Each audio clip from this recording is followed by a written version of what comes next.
This is the Powered by Rock podcast with your host, Isaac Kuhlman.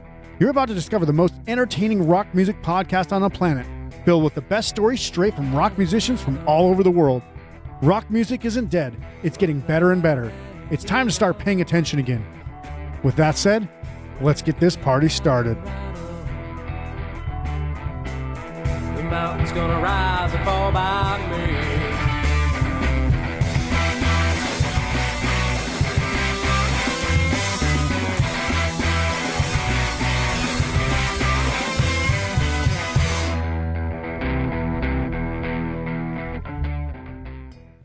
Hello and welcome to the Powered by Rock podcast, where I'm going to be speaking with Miguel of the Canadian-based pop-punk emo band, Northpark today. Northpark is pretty much a brand new band, having started under this moniker in just 2022, but they've all come from various other musical projects to form this one. The band just released their debut album, Wasteland, in June of last year, and you'll see a link to pre-order that vinyl in the description below this video, but you can check it out on streaming right now as well. Not only that, but Miguel, you must be pretty damn excited because you guys just dropped the new music video for Ink today. Well, yesterday. Now it's available for everyone today. So if you're watching this video, which comes out a couple days later, you will actually be able to go check that out as well. And you'll see the links to that in the description below. I've already put it on the Powered by Rock TV playlist on YouTube as well. So if you want to check out awesome new music videos, you can go there and check out that playlist. And you guys, I just have to say your music is pretty straight fire, and I can't wait to learn more about you. So, hey, Miguel, welcome to the show. Thank you, man. Glad to be here. Yeah. It's great to have you. It's always good to have some Canadians on the show because you're always so polite. You don't start fighting with me. Not that anybody has yet, but I even one time for the band Handheld, which is a pretty popular Canadian punk band, I'd mentioned that they had written a song that they didn't even write, and they didn't correct me. I was like, "Why didn't you guys tell me that I made a mistake?" They're like, "Oh, we didn't think that. We didn't want to bother you on your own show." If you're gonna say that, then I'll correct you on one thing. So about the vinyl, it's pretty funny because we did it in a pre-order way where you could order it like a pre-order, and then it's all taken care of back end through the company. Yeah. But by the time you actually ordered the vinyl, it ended up being like $72. With shipping, with the conversion to Canadian and stuff. So we actually scrapped that. And we're doing it completely ourselves now, which is going to be so much cheaper. It'll be like $30-$40 now. So yeah, nice. Don't click that link. Well, good thing I haven't put it in there yet. So if you do have an extra link or whatever, I can update that link. So the one that you gave me before, I'll ignore. And if you have another link, I'll put that one in there. So, all right. Well, I think the best place to start is because, there's not a lot of information about you. In fact, even in the EPK you sent me, it didn't have the band member names. So I was like, you guys are either the most mysterious punk band I've ever met, like Batman, actually, or photos, you guys, in the photos, it's hard to see because it's all black and white, but in little white writing, there's actually our names underneath the photos. That's hilarious. Yeah. I never even noticed that. Maybe I have to change that. I'm like, got to do some of the, the cryptograms or whatever, like cryptology. I've got to scan through back end messages to figure out your guys' name and stuff. But yeah, no, that was, it wasn't obvious to me anyway. So I did want to mention that, but obviously I want to make sure that we talk about the band, who you guys are, where you're from. Like, I think you guys even went from 5 members down to 4 in the last year or so. We did, yes. So kind of update me about how you guys came together, who you are, and where obviously what's going on with you guys right now. Yeah, for sure. So pretty much Northpark started out as a solo project by me. I've always wanted to tap into pop punk. I do like R&B, hip hop, and then I also do I've done hardcore back in the past. But pop punk was always something that I really wanted to get into. So I just started it just to kind of whatever at the beginning. We ended up getting some guys together. Unfortunately, it didn't work out. They didn't see the vision. So they actually were like constantly trying to change the sound. Let's play metal shows. Yeah, pretty much. Like actually, like they were trying to change it from pop punk to like heavy, and I'm just like, well, it's a pop punk band. So that ended up going away, and then after that, pretty much, I had Brad, who is a longtime friend of mine. We grew up on the same street like our whole lives.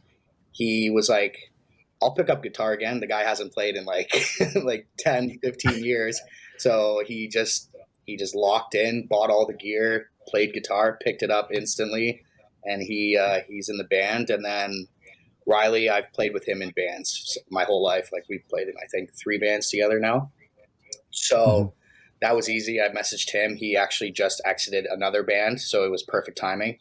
And then Justin, I've been close with him through the scene here in Barrie for a long time, years. Like our bands have played together growing up, right? So it was kind of easy, and he's an amazing drummer. So I was like, "Hey, do you want to?" He's like, 100%. So it came together, and then we were like, "Well, we need a bass player." So Brad asked an ex coworker that if he wanted to play bass, and he did. Unfortunately, it didn't work out. But yeah, that's pretty much how we all got together. So we're all pretty close. We've known each other for a long time. So is anybody playing bass currently in the band? No, we played a click, and we have like all these effects automated and everything. Yep. So we just backtrack real bass that we've pre-recorded. Yeah. So all from the album, right?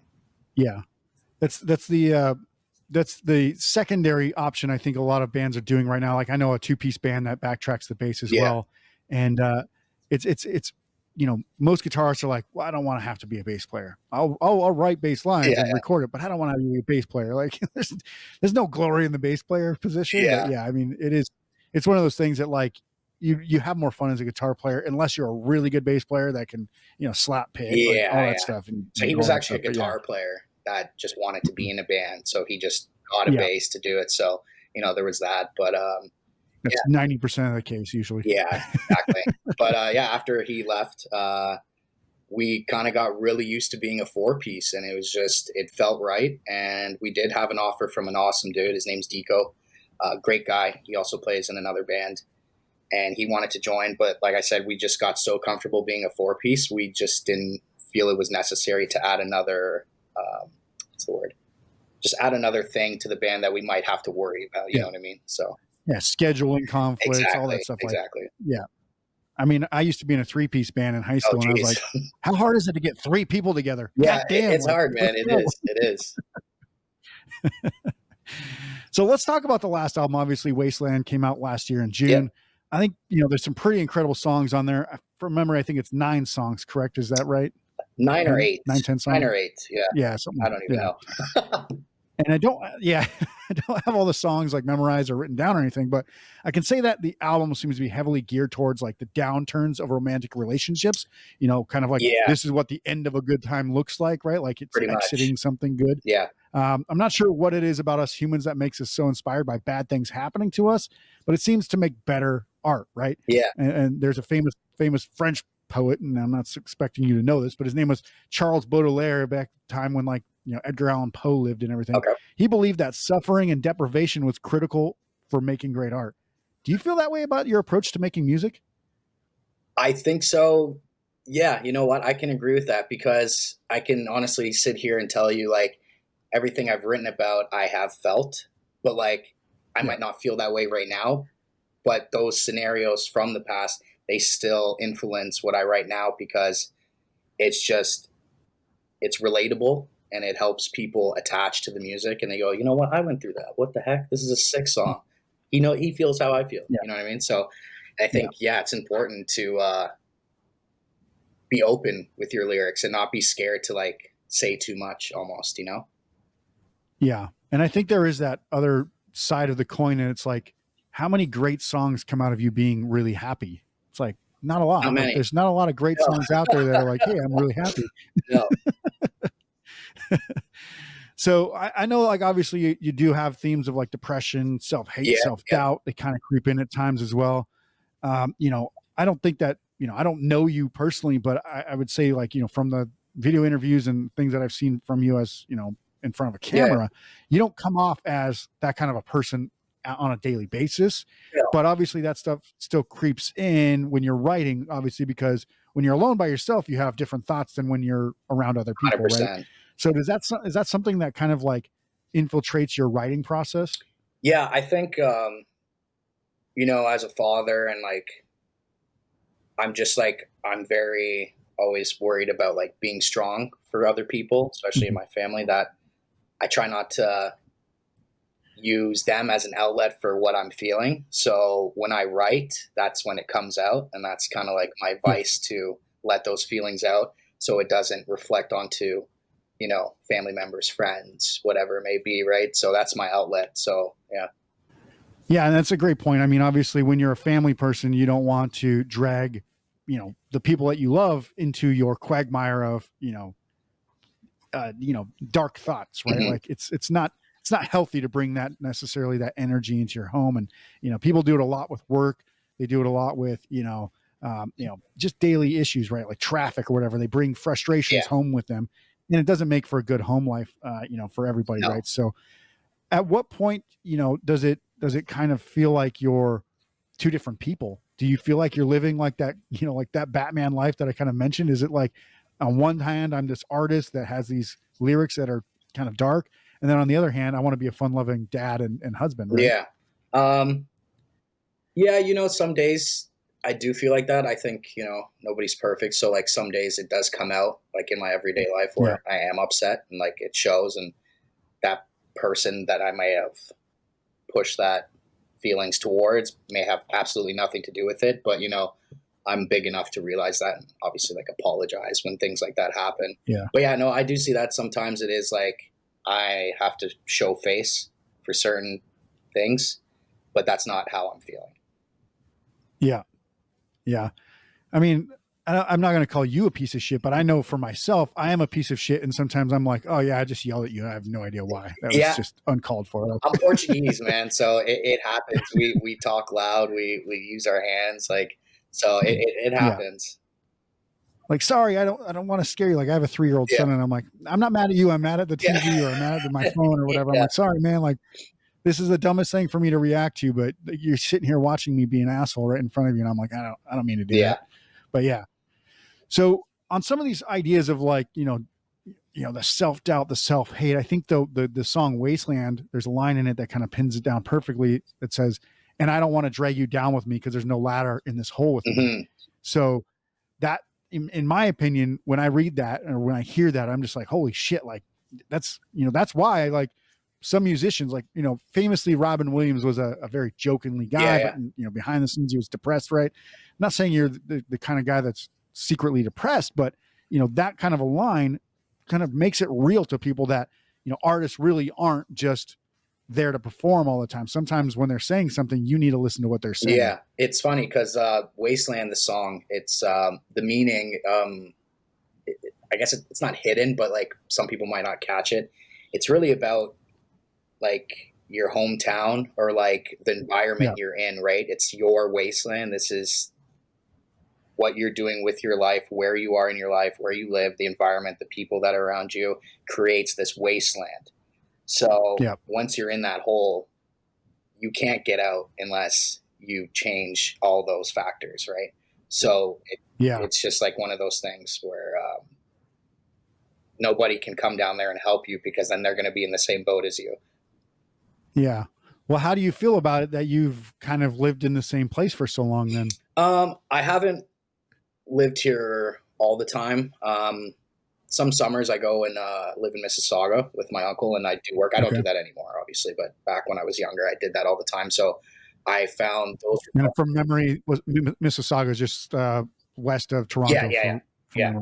So I would go there every summer and work construction with him. And I found that those years, although I was away from all my friends here and everything, were probably my happiest and peaceful because it was just like a break from all the nonsense that happens in your hometown, right? It's very not small, but it's small enough where I can go out and run into 3, 4, 5 people I know, right? So sometimes they're not people you want to see either. So, you know what I mean? So, yeah. Yeah, I know how you feel. I mean, I grew up in a town of like about 16,000 people in North Dakota called Mandan, North Dakota. It's basically mini Canada anyway. Everybody talks like they're from Canada. Everybody, it's snowy. It's cold as shit. So I understand being in a small town, like, everywhere you go, somebody's going to know who you are. If you do something wrong, everybody knows what you're doing. Do something right, people are going to hate that too. So it doesn't really matter. That's what I mean, man. You're never going to make anybody happy in a small town, it seems like. Yeah, that's what it is, man. Yeah. Well, talk to me about the song Teal off the album, obviously, because that is the kind of odd song out on the album where it's an acoustic kind of emo slow jam with harmonies in there. How did that song come about? I think when we were writing the album, I knew I wanted to have one acoustic song. I find that when bands throw one acoustic song, you pull in an audience that might not be into the pop punk kind of genre, Sure. but because they like that song, it almost influences them to check out the rest and really like it. And I'm not saying I did it purposely for just marketing. I like Did it for the money. yeah. $20 in our distro kid. No, but I knew that I wanted to do an acoustic song, and we all wanted to do it. Like, acoustic music is great when it's done right? So Yeah.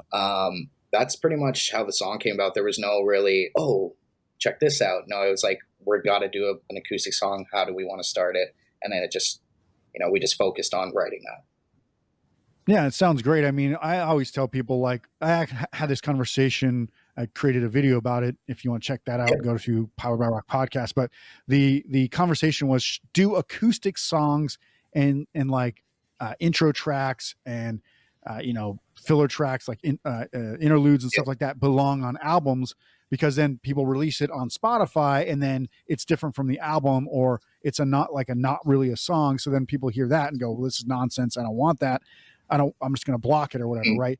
And my rebuttal was, those songs 100% make an album better, but those songs don't necessarily need to be released on Spotify, like an intro song or an interlude song or something like that, because they're right. Like, those people that were saying that these songs might turn somebody off right away is because an interlude song might just be like loud noises, right? Like, you're like, this is fucking pointless. But in the grand scheme of that album, it's absolutely necessary. I think of an album like OK Computer by Radiohead. You don't want to listen to the weird shit on there, like the loud, like gargling computer noises, right? But like, if you're listening to the album, it totally makes sense. It creates the emotion, the soundscape. So, obviously what you've done is an acoustic song, not like an interlude or an intro song that's kind of meaningless to the rest of the album.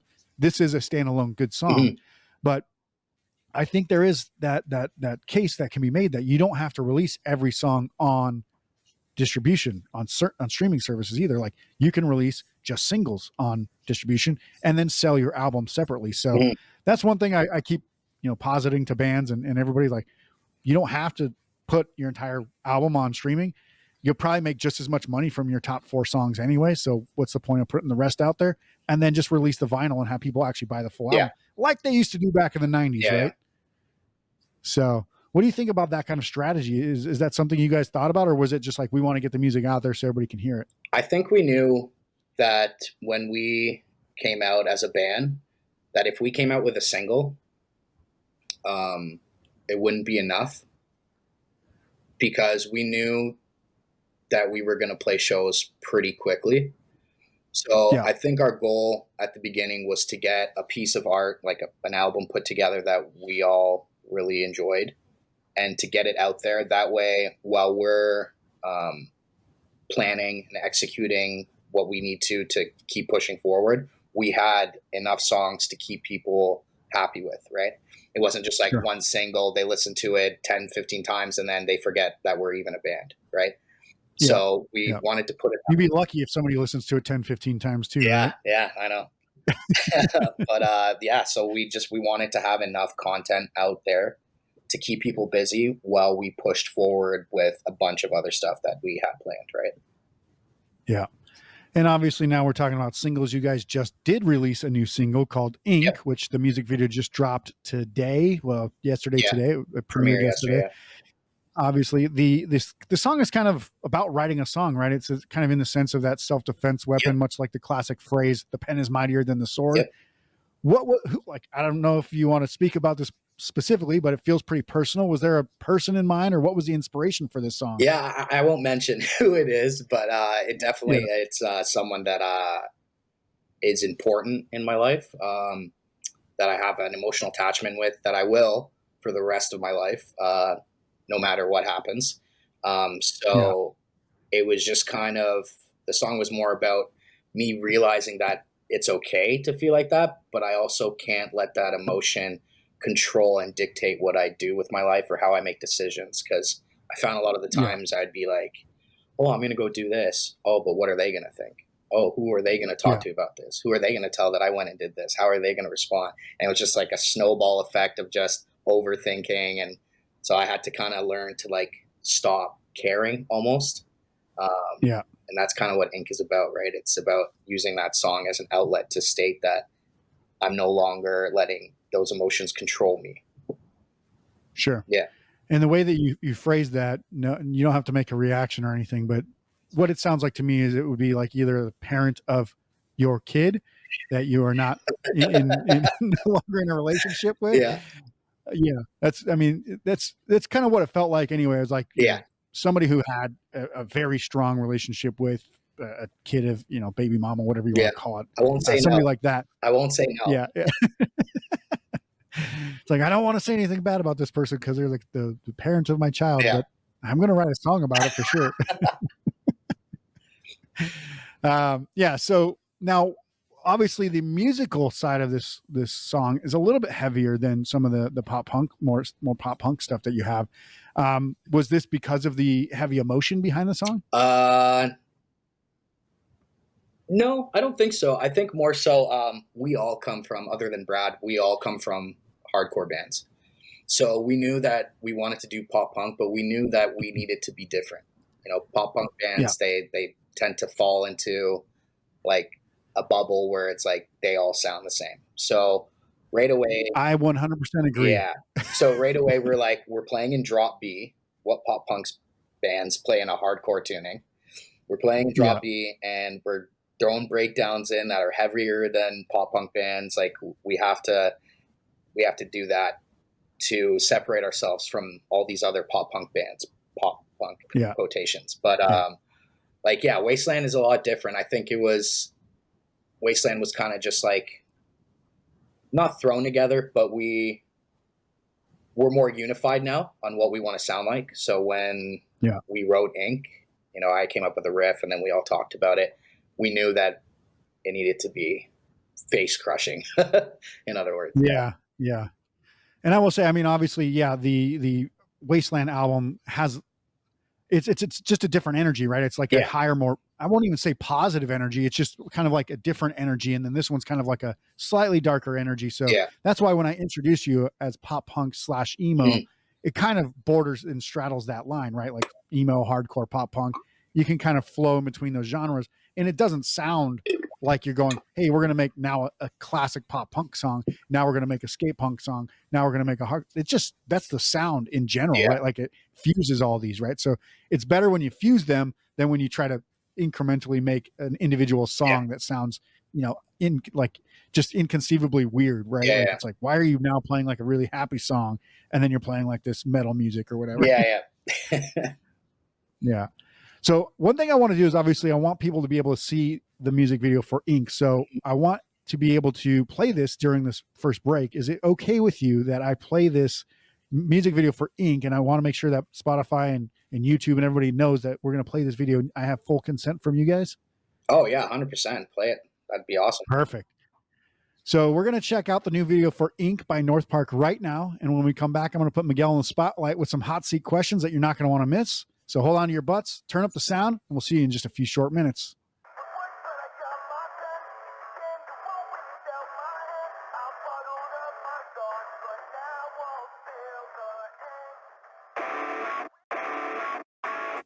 Cut deep with words, but I got my pen. It's a game you won't win, it's out my hand. I've bottled up my thoughts, but now I'll spill the ink.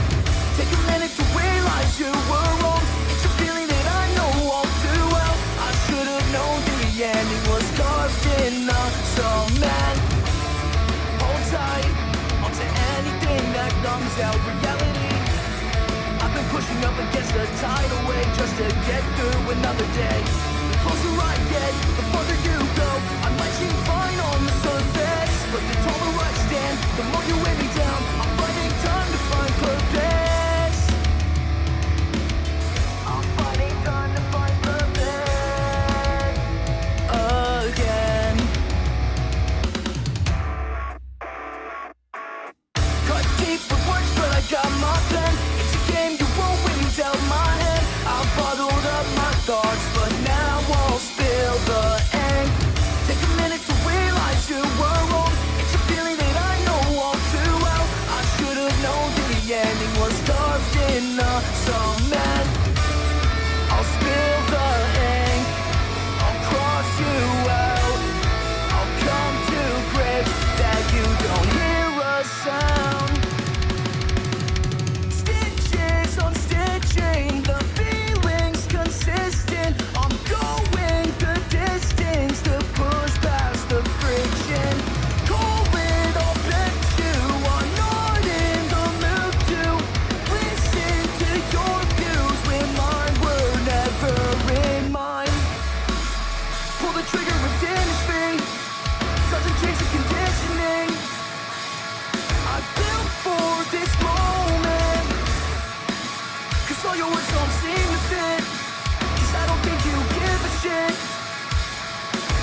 Welcome back to the Powered by Rock podcast. I'm here with Miguel of the Canadian punk band Northpark to put him in the spotlight with some hot seat questions. So, hey, Miguel, are you ready to be put in the spotlight?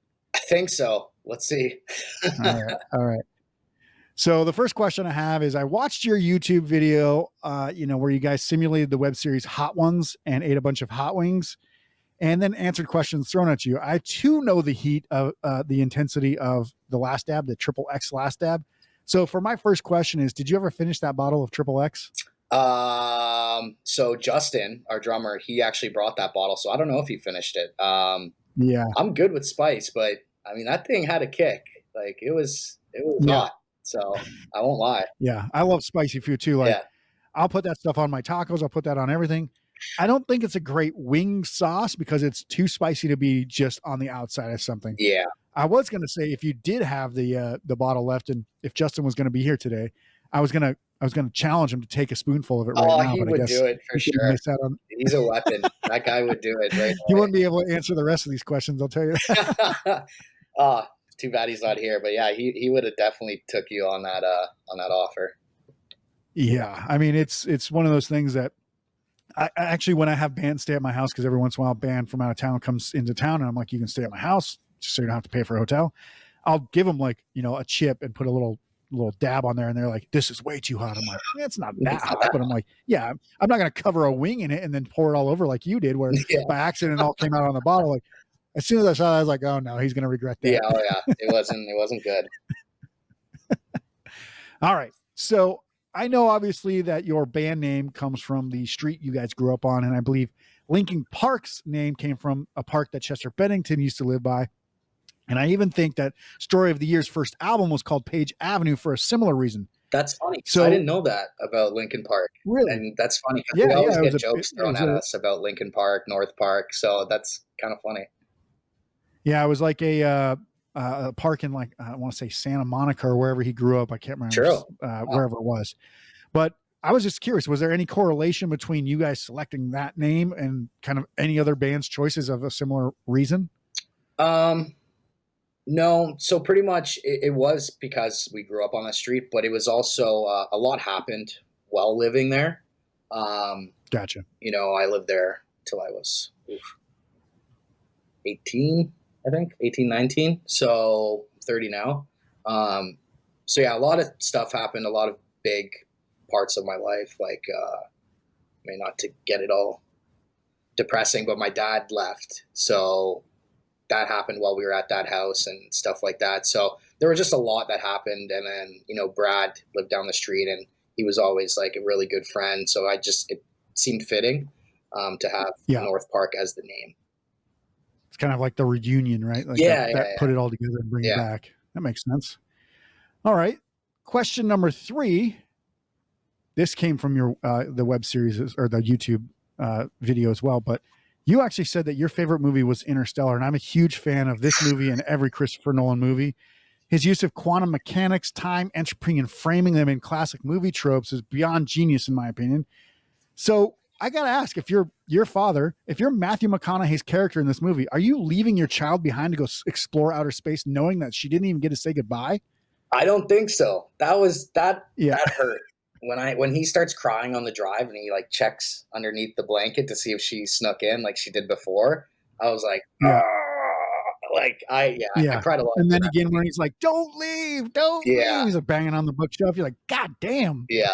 Oh yeah. That's a tearjerker movie, but it's so well done. And Christopher Nolan, he's amazing.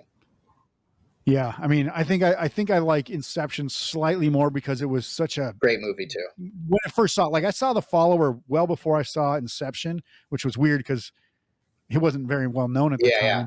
But then I saw Inception and I was like, holy fucking shit, this movie is absolutely insane. And then Interstellar came out with a quantum mechanics side of it, and I was like, I don't even know how to explain this. Like, I get it all, but this is crazy science put into a movie. Done by just normal people. They're not quantum physicists, although I think his brother has training in some of that stuff. Yeah, no, it was that's cool. But yeah, all right. I'm going to give you another movie question, just because I think this one, I don't know why, but I got recalled back to Fight Club recently for some reason. So question number 4 is, if you could fight one living person, who would you like to fight in a Fight Club style environment? Oh, I don't know if I should say their name on online.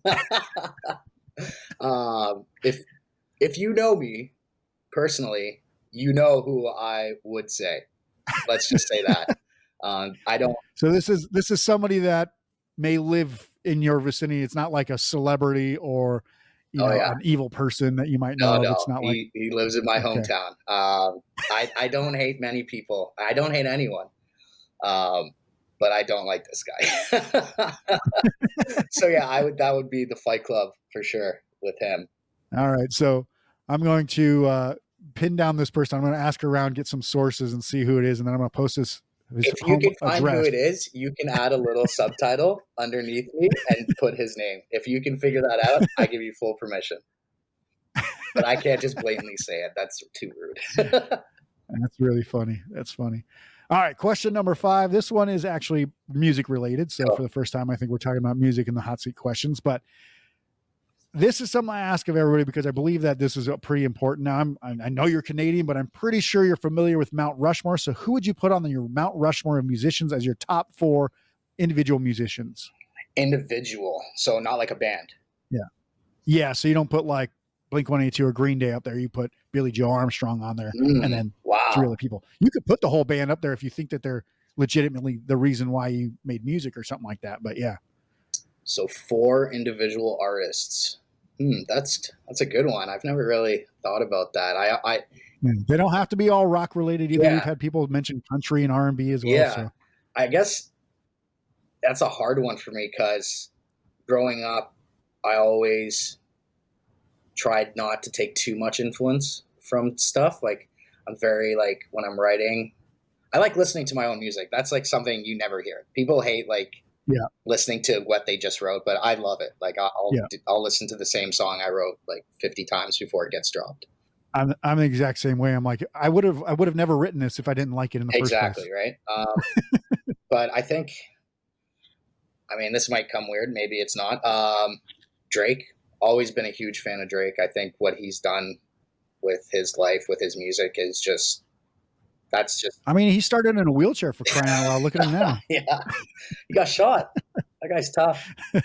But yeah, no, just like what he's done, it's inspiring because, it's so close to where I am. Right? Yeah. That's like, wow, that happened. Yeah. This guy is like huge. He's accomplished so much and he lives an hour away.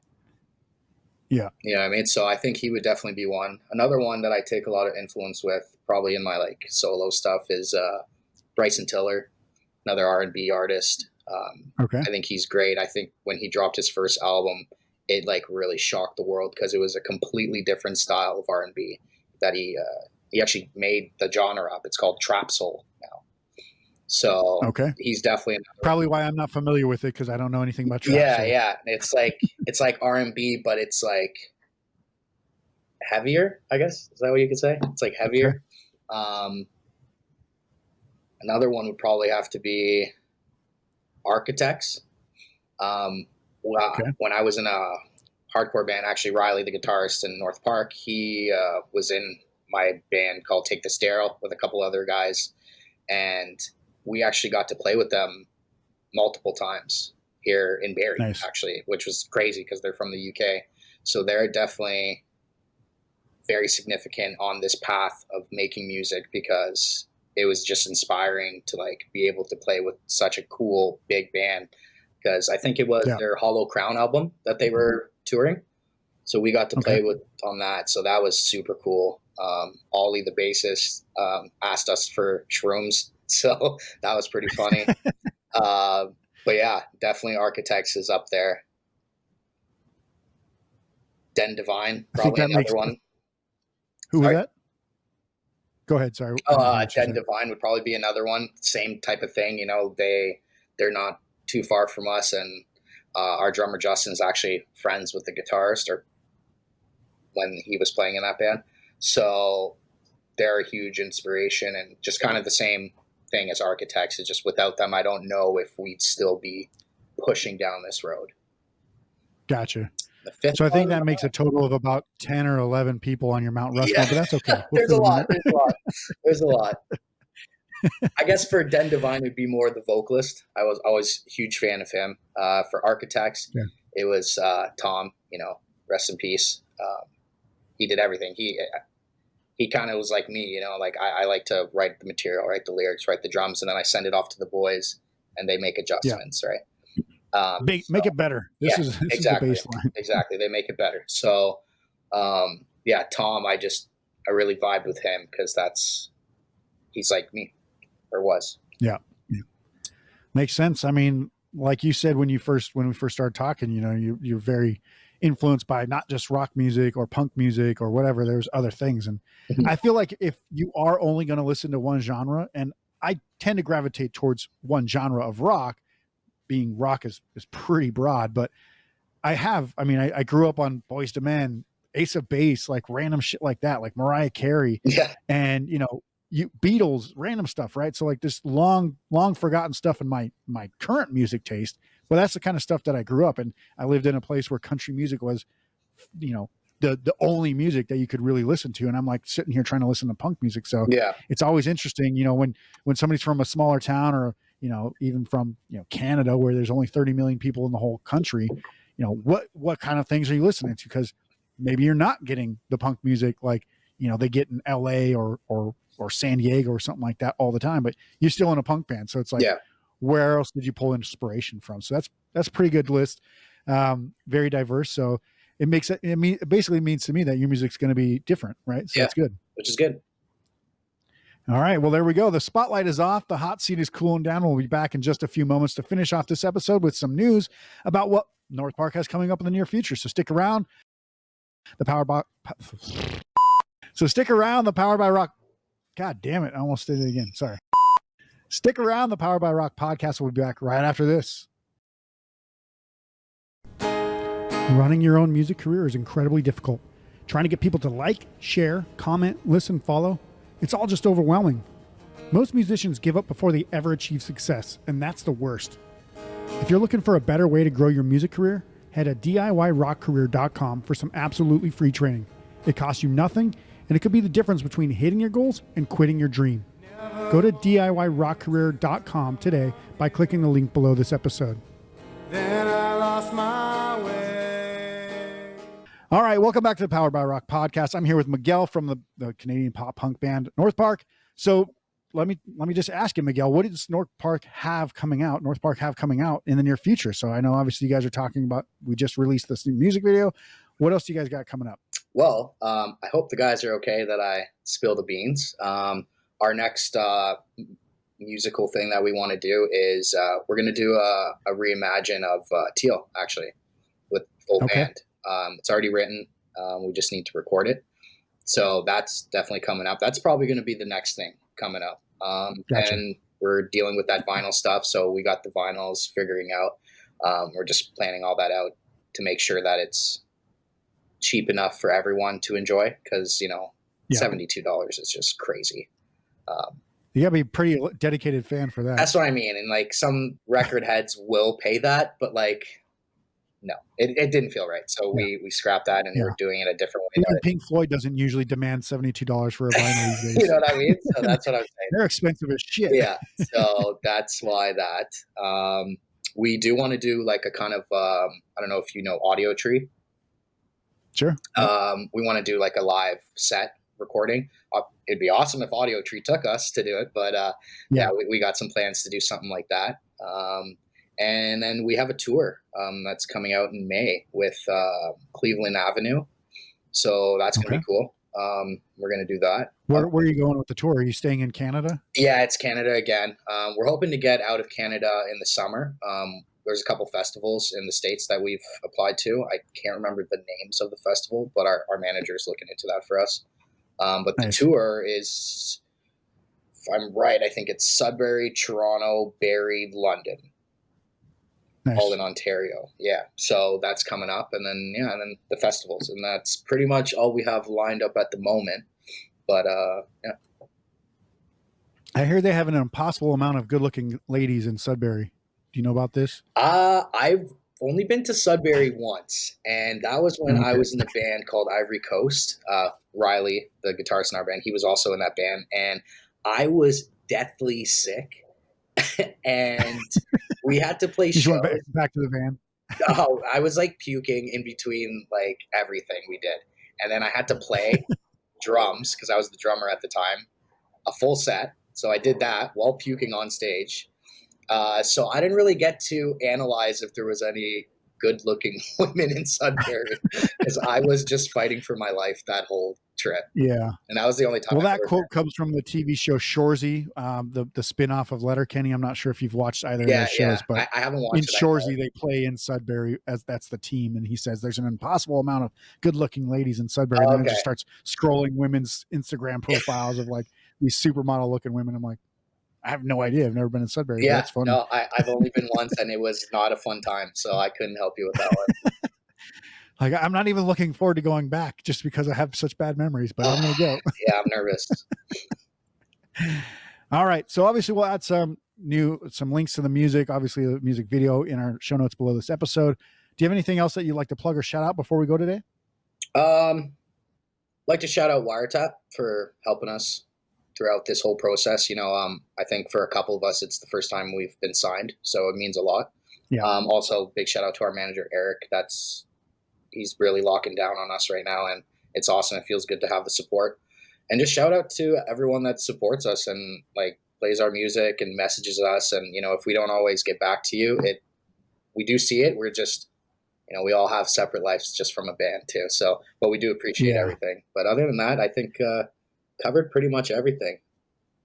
Yeah. Rob's a great guy. I mean, he obviously reached out to me and said, hey, you want to interview these guys? And I was like, yeah, their music's awesome. Yeah. So I'd love to have you on. But been a fan of Rob and Wiretap for, I don't even know, 2-3 years now, and been a member of the record club. So I'm pretty sure I get the Northpark vinyl. I think that's part of it. So looking forward to that as soon as I get it. I'm going to put it on. But yeah, I mean, I'm looking forward to some big things from you guys. I'm 42, so you guys still have like a good 6 to 8 years before you're gonna be like jaded to the beyond point where you're like, fuck music, I don't want to play anymore. It's funny that you say that, because I told myself when I turned 29, I was like talking to all my music friends. I was like, one more year, boys. They're like, what do you mean one more year? I was like, one more year and I'm done with music. They're like, what? I was like, I'm gonna be 30 next year. And then all of a sudden this band came together, got signed, playing shows, and it was just like meant to be, almost, not to sound cliche, but yeah. I mean, historically, before the release of Spotify and the internet, basically just streaming stuff, musicians were not lasting much longer than the age of 30 as a very popular artist. I mean, you think about this: the Beatles, they ended the Beatles band ended before any of them turned 30.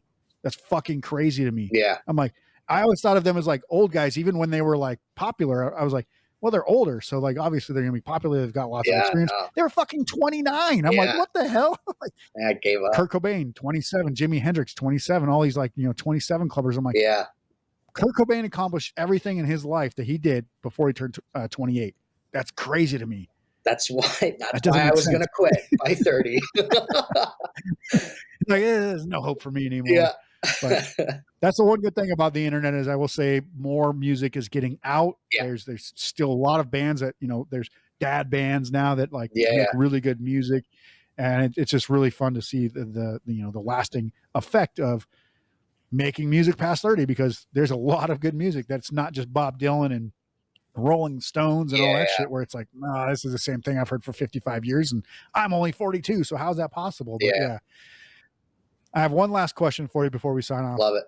Give me a piece of new music that you've heard in like the last year, artist, band, album. What new music would you recommend people check out? Someone local or anything? You can shout out local. You could say this is the best album I've heard in a long time, or whatever you want. I'm obsessed with Sleep Token right now. Okay. Don't know if you've checked them out, but I have not yet. No. I know the name. I haven't heard the band yet. They are just something completely different from anything. They're all really, I think they all come from like big musical backgrounds, but nobody knows who they are. They all wear masks on stage and they're painted in black and stuff. And they're heavy, like 7-string type of djent stuff. But then there's Sure. like, they have a lot of beats, like hip hop beats in their stuff, and a lot of like choiry stuff. It's a whole different thing. And it's very cool. Like their one song, I think it's Take Me Back to Eden. It's 8 minutes long, and there is zero structure to that song. It's just constantly changing, and it's very cool. It's something different. And I think so is it in the genre of like R&B hip hop, or is it in rock? no, yeah, that's what I mean. It's like metal, but then there's no screaming. Like he sings, or there's a bit of screaming, but like he sings most of the time, and it's very choiry type singing. Gotcha. Yeah, if I was going to try and get someone to hop in on them, I would probably say listen to their song Alkaline first. That'll give you a taste, an easy step in, because it's a structured don't have to listen to 8 minutes first. Yeah. No, it's a structured song, so it'll give you an idea of what they are. But then after that, everything is just, it's crazy. But yeah, I'm obsessed with them. I mean, I love prog rock music, so it's probably something I could listen to. But prog rock and metal, they have such varying and vast degrees of what that means that you don't have to like it all. That's for sure. Yeah. Well, cool. I'm gonna put obviously a reference to that band, a Sleep Token, into the show notes as well. Miguel, I want to thank you for being on the show today. It was an honor and a privilege to talk to you. I know you're dealing with a bum leg. I've got sinus congestion. It's like the Dead Man podcast today or whatever. But we didn't let that affect our performance. We're right? Broken. Still got to go out and show up. I got my crotch right here. So I'm hurting. I'm a hurting unit. Go and check out. Go out and check out the show notes below this episode to see the music and the social media from Northpark. And remember, the Powered by Rock podcast is powered by our listeners to show us some support. Please be sure to subscribe and share the podcast on social media. You can also click below to make a donation to the podcast to help us keep making awesome episodes with awesome guests. You can see the full video interview on Spotify and YouTube as well. If you want to check out some of our awesome content or our merch and gear, head to poweredbyrock.com to see what's good there. That's our show for today. Until we see you soon for the next episode, rock on.